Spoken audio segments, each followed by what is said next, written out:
आज सीधा मुद्दे की बात करते हैं। टेक्निकल एनालिसिस क्या है, इसके नियम क्या है और ये प्रैक्टिकली कैसे काम करता है। लेकिन वीडियो शुरू करते ही एक मजेदार आपको बात बताना चाहूंगा। ये जो टेक्निकल एनालिसिस आप सीख रहे हो ना, ये कोई 2-4 साल पुरानी मार्केट की ट्रिक नहीं है। इसकी शुरुआत पूरे 142 साल पहले हुई थी। आप खुद सोचो, 142 साल बीत गए, जमाना बदल गया, स्मार्टफोन आ गए, सुपर कंप्यूटर्स आ गए और ट्रेडिंग पूरी तरह डिजिटल हो गई। लेकिन हैरानी की बात यह है कि आज 2026 में भी दुनिया के सबसे बड़े इंस्टीट्यूशनल इन्वेस्टर से लेकर छोटे रिटेल ट्रेडर्स तक सब इस टेक्निकल एनालिसिस को यूज कर रहे हैं। ऐसा क्यों है, चलो इसको समझते हैं। 1884 के अमेरिका में एक रिपोर्टर थे, चार्ल्स डो। उन्होंने रोज सुबह और शाम को शेयर के प्राइसेस को नोट करना शुरू किया और सालों के डेटा को बारीकी से स्टडी करने के बाद एक ऐसी चीज नोटिस की जिसने शेयर मार्केट का पूरा नजरिया ही बदल दिया। उन्होंने देखा कि मार्केट कभी भी रैंडमली या लॉटरी की तरह नहीं चलती, वो हमेशा एक डायरेक्शनल ट्रेंड में चलती है। उन्होंने जो बातें तब लिखी थी वो आज भी 100% सच है। क्यों? क्योंकि टेक्नोलॉजी बदल गई पर एक चीज बिल्कुल नहीं बदली, इंसान की साइकोलॉजी, यानी हमारा दिमाग। 142 साल पुराने जमाने में क्रैश के टाइम इंसान का जो डर था वही डर 2008 में भी था और वही डर अभी भी कुछ वक्त पहले के PSU क्रैश में भी था। जब तक इंसान में लालच और डर रहेगा तब तक चार्ट पर वही पैटर्न्स और मूव्स बार बार बनते रहेंगे। तो आज के वीडियो में हम डिस्कस करने वाले हैं what is technical analysis. Second, technical analysis के 3 परम सत्य रूल, जिसमें से फर्स्ट वन मेरा फेवरेट है।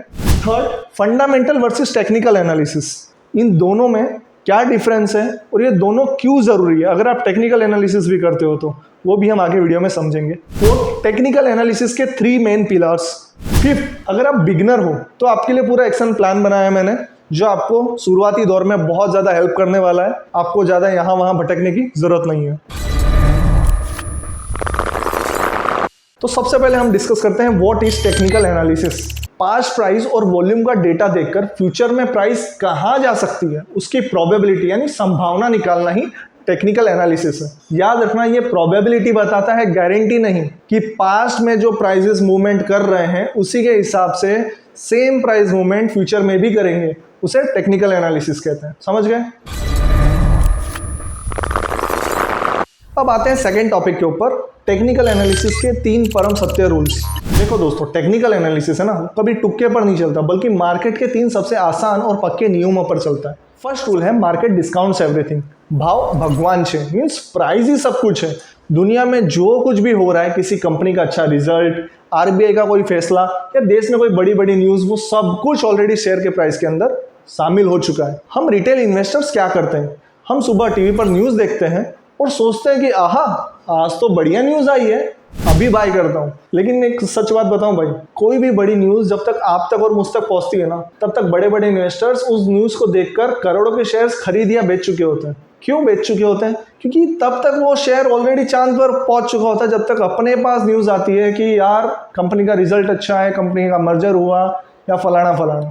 इसलिए टेक्निकल एनालिस्ट कहते हैं हमें न्यूज के पीछे नहीं भागना। अगर मार्केट में कुछ अच्छा या बुरा होने वाला है ना, तो सबसे पहले चार्ट के भाव यानी प्राइस पे दिख जाएगा। उसका आपको रियल एग्जांपल मैं दिखाऊंगा अभी लैपटॉप पर, तो आप देखिएगा। तो दोस्तों, अब हम गूगल पेज पर आ चुके हैं और यहाँ पर एक सीधा सवाल, इंडिया में पहला ऑफिशियल लॉकडाउन कब लगा था? इंडिया में कब लगा था? तो देखो दोस्तों, यहाँ पर शो हो रहा है 24 मार्च 2020। ठीक है, अब यहां से मैं आपको सीधा लेकर चलता हूं सीधा निफ्टी 50 के चार्ट पर। ये आपके सामने ओपन है निफ्टी 50 का डेली चार्ट। अब ध्यान से देखिए, लॉकडाउन की न्यूज आई थी 24 मार्च को, लेकिन चार्ट पर देखिए मार्केट ने गिरना कब शुरू? मार्केट ने गिरना शुरू किया अराउंड फेब के आसपास, 19-20 फेब के आसपास से मार्केट गिरता आया और वो सीधा गिरते गिरते 7,500 के आसपास आ गया। मतलब जब तक हमारे पास न्यूज पहुंची, मार्केट तब तक ऑलरेडी 40% के आसपास गिर चुका था। इसके लिए चार्ट देखो और कुछ भी मत देखो भाई, चार्ट आपको सब कुछ बता देगा। ठीक है, बस इतना समझाना चाहता था मैं। अब सेकंड रूल डिस्कस करेंगे, price moves in trends. Market कभी भी बिना मतलब के जिगजैग नहीं चलती,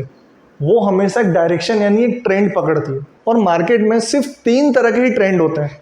फर्स्ट, अप ट्रेंड, जब मार्केट अप साइड जा रहा हो। सेकंड, डाउन ट्रेंड, जब मार्केट डाउन साइड जा रहा हो। एंड थर्ड, साइडवेज, जब मार्केट ना ऊपर जा रहा हो ना नीचे की तरफ जा रहा हो, सिर्फ एक ही एरिया में शेयर प्राइस मूव कर रहा हो, ना ऊपर की ओर ना नीचे की ओर, सिर्फ बीच के अंदर फंसा हुआ हो, उसे साइडवेज कहते हैं। अब हम इन तीनों को डिस्कस करेंगे लाइन वाइज।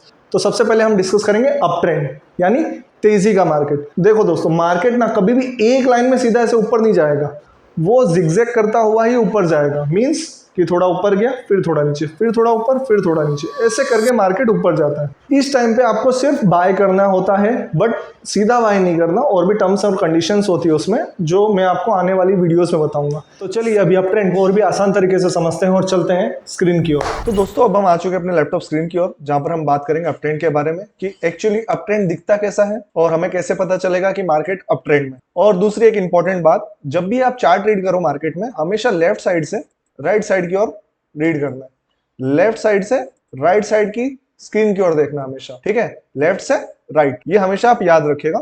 ये बहुत इंपॉर्टेंट बात है, क्योंकि एज अ बिगनर कई लोग को ये भी नहीं पता होता कि मार्केट को किस तरफ से देखना हो। तो यार देखो, मार्केट कोई भी एक पर्टिकुलर लो पॉइंट से स्टार्ट होता है, वहां से वो अपना फर्स्ट हायर हाई बनाता है, मींस अप साइड वो जाता है, वहां पर जाके वो रुकता है, उसे बोलते हैं हायर हाई। हायर हाई को शॉर्ट फॉर्म में एच भी बोलते हैं, और लॉन्ग फॉर्म में हायर हाई। और हायर हाई बनाने के बाद मार्केट थोड़ा सा डाउन साइड आता है, उसे बोलते हैं higher low, means HL, higher low. फिर मार्केट वापस से ऊपर की ओर जाता है, वो अपना न्यू हाई क्रिएट करता है, means new hire high create करता है, वापस से H, फिर वापस मार्केट नीचे की ओर आता है, हायर लो क्रिएट करता है, ठीक है। बट इसमें एक इंपॉर्टेंट चीज ये भी आप ध्यान रखिएगा कि मार्केट जब नीचे आ रहा होता है ना, जैसे यहां से मार्केट नीचे आया, ठीक है, तो इसने अपने प्रीवियस लो को नहीं तोड़ा, फिर जैसे ही वो यहां से ऊपर गया और यहां से नीचे आया, बट इसने अपने वापस प्रीवियस हायर लो को नहीं तोड़ा, और वो वापस यहां से ही ऊपर चला गया। तो बस बेसिक सा यही है, अप ट्रेंड इसे ही कहते हैं, जहां पर मार्केट एक लो पॉइंट से स्टार्ट हो, एक हायर हाई बनाए, फिर हायर लो बनाए, फिर एक नया हायर हाई, फिर एक हायर लो, फिर एक नया हायर हाई। जब मार्केट ऐसे आपको चलता दिखे अपसाइड में, इसे अप ट्रेंड कहते हैं। तो दोस्तों अब हम आ चुके हैं गूगल पेज के ऊपर, यहां से हम अभी टाइप करेंगे ट्रेडिंग व्यू। जैसे ही आप टाइप करो ट्रेडिंग व्यू यहाँ पर जो फर्स्ट वाला आएगा, trading view track all markets India, इसके ऊपर आपको क्लिक करना है। तो दोस्तों देखिए, ट्रेडिंग व्यू जो है वो दुनिया का सबसे पॉपुलर और पावरफुल प्लेटफॉर्म है, जहां पर आपको हर एक कंपनीज के स्टॉक्स के चार्ट्स अवेलेबल इजीली, वो भी फ्री ऑफ कॉस्ट में मिल जाएंगे आपको, और कहीं पे जाने की जरूरत नहीं है, यहाँ पे रियल टाइम डेटा आपको शो होता है, ठीक है। तो यहाँ से हम सर्च करेंगे टाइटन कंपनी। तो दोस्तों जो हमने अभी थोड़ी देर पहले हायर हाई हायर लो देखा, वो एक्चुअली चार्ट पे कैसे दिखता है वो देखिए आप अभी, ठीक है। ये है टाइटन का चार्ट 1 डे टाइम फ्रेम के हिसाब से, ठीक है। देखो मार्केट में अप ट्रेंड कब आता है, कोई भी चीज में अप ट्रेंड भाव क्यों बढ़ता है कोई भी चीज का, जब उसकी डिमांड ज्यादा हो। तो मार्केट में वही चीज होती है कि जब डिमांड ज्यादा हो जाती है, मींस कि लोग ज्यादा खरीदना चालू कर देते हैं उस चीज को, तो उस पर्टिकुलर चीज का भाव बढ़ने लगता है, और जब भाव बढ़ने लगता है उस शेयर का, तो वो शेयर अप ट्रेंड में जाना चालू कर देता है, जैसे यहाँ पर, ठीक है। अब जैसे हमने सीखा था अभी कि मार्केट एक लो से स्टार्ट होता है, एक हायर हाई बनाता है HH, मार्केट में थोड़ा करेक्शन आता है, ठीक है, मार्केट थोड़ा नीचे जाता है, हायर लो बनाता है, फिर हायर लो बनाने के बाद वापस से वो हायर हाई बनाता है, फिर वापस higher low and higher high and so on, ठीक है। तो आप समझ गए होंगे कि लाइव चार्ट पे अप ट्रेंड ऐसा दिखता है, जैसा आप सोच रहे थे वैसा नहीं, कुछ इस तरह से वो दिखता है। अभी आपको भले समझ में नहीं आ रहा हो, लाइव चार्ट आप देखोगे समझोगे तो आपको धीरे धीरे सब समझ में आने लगेगा, ठीक है। सेकंड ट्रेंड है डाउन ट्रेंड, यानी मंदी का मार्केट। जब मार्केट नीचे की ओर जा रहा हो, मीन्स मार्केट गिर रहा हो, नया लो बनाती है, फिर थोड़ा ऊपर आती है, फिर वो और नीचे गिरती है, इसमें लोग शॉर्ट सेल करके पैसा बनाते हैं। तो चलिए अब डाउन ट्रेंड को भी हम और अच्छे से समझते हैं, चलते हैं स्क्रीन की ओर। तो दोस्तों आ चुके हैं हम वापस से अपने लैपटॉप स्क्रीन की ओर, जहां पर अब हम बात करेंगे डाउन ट्रेंड के बारे में। डाउन ट्रेंड एक्चुअली क्या होता है। डाउन ट्रेंड में मार्केट नीचे की ओर जाता है, वो मैंने आपको बता दिया ऑलरेडी, ठीक है। अब मार्केट समझो कि कोई भी पर्टिकुलर एक हाई पॉइंट से नीचे की ओर जा रहा हो, और वो अपना फर्स्ट लोअर लो बनाता, ठीक है, फिर वापस लोअर लो से मार्केट थोड़ा सा ऊपर जाता है और एक लोअर हाई बनाता। तो लोअर लो मींस LL और लोअर हाई मींस LH, ठीक है, ये याद रखिएगा शॉर्ट फॉर्म इनके। एक हाई पॉइंट से स्टार्ट होता है, नीचे की ओर जाता है, फिर नीचे से लोअर लो से लोअर हाई क्रिएट करता है, फिर वापस मार्केट नीचे की ओर जाता है, एक न्यू लोअर लो बनाता है, ठीक है, फिर वापस यहां से मार्केट ऊपर जाता है, एक न्यू लोअर हाई बनाता है, फिर वापस मार्केट नीचे जाता है। ये सीरीज चलती रहती है। अब देखिए, जैसे मैंने आपको प्रीवियस अप ट्रेंड में बताया कि वो अपना हायर लो नहीं तोड़ता, उसी तरह सेम इसमें भी डाउन ट्रेंड में भी जब मार्केट ऊपर से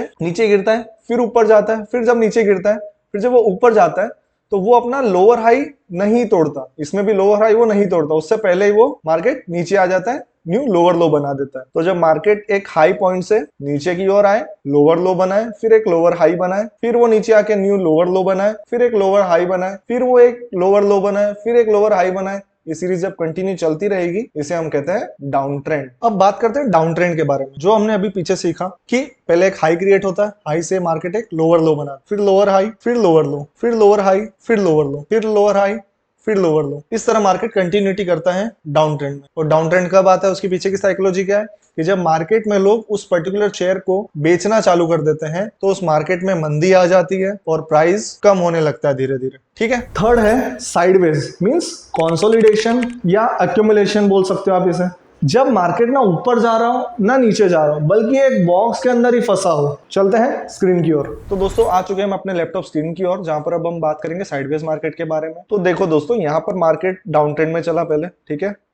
फिर यहाँ पर आकर मार्केट फंस गया, एक रेंज बना दी उसने, ठीक है। एक सांप की तरह रेंग रहा है मार्केट ऊपर की ओर जा पा रहा है ना मार्केट नीचे की ओर जा पा रहा है। तो एक्चुअली दोस्तों ये जो साइडवेज मार्केट है वो क्यों क्रिएट होता है वो भी आपको जानना जरूरी है। उसके पीछे की साइकोलॉजी क्या है कि जब बायर्स, मार्केट में बायर्स और सेलर्स दोनों मार्केट को ऊपर या नीचे ले जाने की कोशिश करते हैं। मींस कि बायर ये चाह रहा होता है कि मैं मार्केट को ऊपर ले जा पाऊं, बट सेलर ये चाह रहा होता है कि मैं मार्केट को नीचे ले जा पाऊं। बट यहाँ पे दोनों ही जन ना ऊपर ले जा पाते हैं ना नीचे ले जा पाते, इसलिए मार्केट बीच में ही फंस जाती है। इसलिए साइडवेज मार्केट क्रिएट होते हैं हमेशा।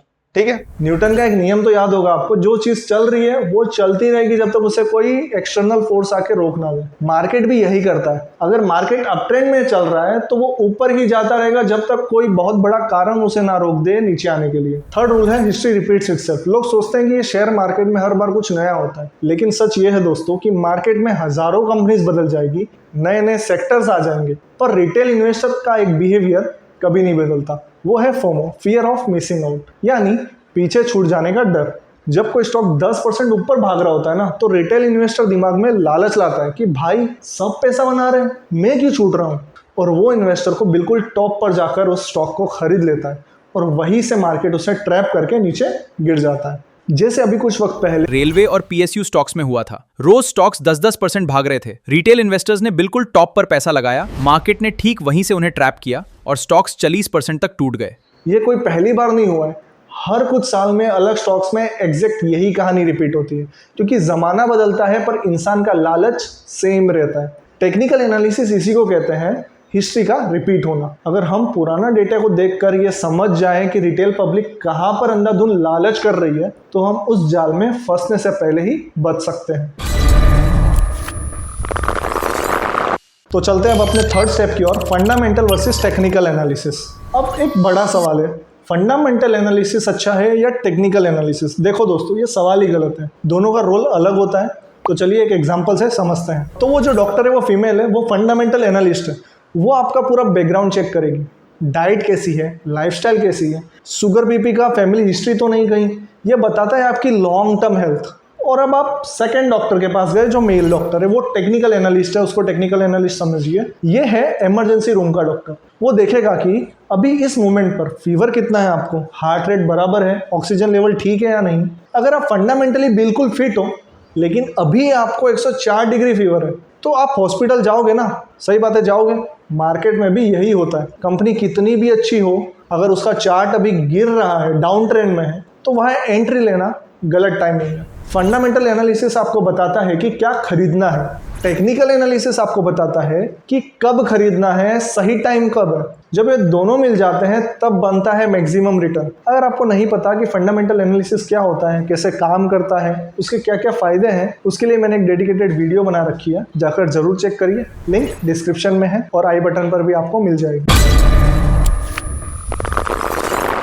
तो अब चलते हैं फोर्थ स्टेप की ओर, टेक्निकल एनालिसिस के 3 मेन पिलर्स। टेक्निकल एनालिसिस सीखने के लिए आपको ये 3 मेन पिलर्स को समझना होगा, जिसमें सबसे जरूरी है फर्स्ट, प्राइस एक्शन। सबसे असली डेटा, रियल डेटा। प्राइस कहाँ खुली, कहाँ तक गई, कैसे गई। कैंडलस्टिक और चार्ट पैटर्न्स जैसे double top, head and shoulders, सब इसी का हिस्सा है। इसमें कोई लैग नहीं होता, ये बिल्कुल लाइव होता है। सेकंड आता है वॉल्यूम। ये सबसे अंडररेटेड चीज है। मान लो कोई स्टॉक का भाव 100 रुपए से 105 रुपए चला गया, लोग खुश हैं, लेकिन पीछे देखा तो सिर्फ 500 शेयर ट्रेड हुए थे, मतलब ये मूव नकली है, ऑपरेटर्स का गेम हो सकता है। वहीं अगर ये मूव 5 लाख शेयर्स के साथ आता तो मतलब बड़े प्लेयर्स एंटर हो चुके हैं, मूव असली है। थर्ड, इंडिकेटर्स या मैथमेटिकल टूल्स होते हैं, जैसे RSI हो गया, मूविंग एवरेजेस, MACD। याद रखना, इंडिकेटर हमेशा लेगिंग होते हैं, मतलब प्राइस पहले चलती है, इंडिकेटर्स पीछे पीछे आकर बस कंफर्मेशन लगाते हैं, अपना ठप्पा लगाते हैं। देखो दोस्तों, इंडिकेटर्स को कभी अपना बॉस बना के मत चलना, उन्हें सिर्फ एक गाइड की तरह यूज करो। इंडिकेटर का मतलब होता है इंडिकेट करना, इंडिकेशन देता है, वो आपको डायरेक्शन देता है। बट वो भी कहाँ से डायरेक्शन दे रहा है आपको? वो भी चार्ट पढ़कर ही तो आपको डायरेक्शन दे रहा है, राइट? तो बेटर है आप सीधा चार्ट पढ़ना सीखो, क्योंकि इंडिकेटर्स का काम ही यही है, वो खुद चार्ट रीड करके फिर आपको कुछ डेटा देते हैं, बाय सिग्नल देते हैं, जो भी देते हैं एक्स्ट्रा। बट बेटर ये है कि आप चार्ट रीड करना सीखो, इंडिकेटर के भरोसे मत रहो। तो अब चलते हैं फिफ्थ स्टेप की ओर, बिगिनर्स एक्शन प्लान। देखो एक ईमानदारी की बात बोलूं, और ज़्यादातर यूट्यूबर्स आपको ये बात बोलेंगे भी नहीं, टेक्निकल एनालिसिस कभी भी 100% सही नहीं होने वाला। ये सिर्फ आपके चांसेस को 50% से बढ़ाकर 65 to 75% कर देता है। और जो यूट्यूबर्स बोलते हैं कि टेक्निकल एनालिसिस आपको 100% एक्यूरेसी देगा, तो ये बात झूठी है, बकवास कर रहा है सामने वाला भाई। पॉसिबिलिटी नहीं है, आजकल इंसान की गारंटी नहीं रहती, तो ये तो फिर भी टेक्निकल एनालिसिस है, इसकी कहाँ से गारंटी आएगी। और दूसरी बात, ट्रेडिंग में प्रॉफिटेबल होने के लिए सही रिस्क मैनेजमेंट और 65% की एक्यूरेसी काफ़ी है। अगर आप सीरियस हो टेक्निकल एनालिसिस को लेकर, तो इसे एक सही ऑर्डर से सीखना। स्टेप 1 है आपका इस वीडियो के बाद, वो रहेगा कैंडल स्टिक्स को पढ़ना सीखो। स्टेप 2 ट्रेंड और सपोर्ट रेजिस्टेंस को पहचानो। स्टेप 3 कम से कम 3 महीने पेपर ट्रेडिंग करो, मीन्स वर्चुअल मनी से प्रैक्टिस करो। अपनी गलतियाँ लिखो, जब कॉन्फिडेंस आए तब रियल मनी लगाओ। हम इस पूरी सीरीज में एक एक स्टेप आगे बढ़ेंगे। अगली वीडियो में हम बात करेंगे कैंडलस्टिक चार्ट्स के बारे में, कि कैसे एक छोटी सी कैंडल के अंदर पूरी कहानी छुपी होती है। देखो चार्ल्स डो ने एक बात सिखाई थी, मार्केट एक लैंग्वेज है, प्राइस उसके वर्ड्स हैं, वॉल्यूम उसकी टोन है, और टेक्निकल एनालिसिस उस लैंग्वेज की डिक्शनरी है। जब ये डिक्शनरी आपके पास होगी तो आप मार्केट को सही से डिकोड कर पाओगे, मीन्स आप अच्छे से मार्केट को रीड कर पाओगे। आज का होमवर्क है, कोई भी ट्रेडिंग ऐप खोलो, किसी भी स्टॉक का चार्ट खोलो और बस 5 मिनट उसे देखो, समझ आए या ना आए, आपकी आंखें ट्रेन हो रही है, उधर आंखों को ट्रेनिंग मिल रही है। कैंडल को आप पढ़ना सीखोगे, कैसे मूव हो रही है वो देख पाओगे। वीडियो अच्छी लगी तो लाइक और सब्सक्राइब जरूर करें। मिलते हैं अगले वीडियो में।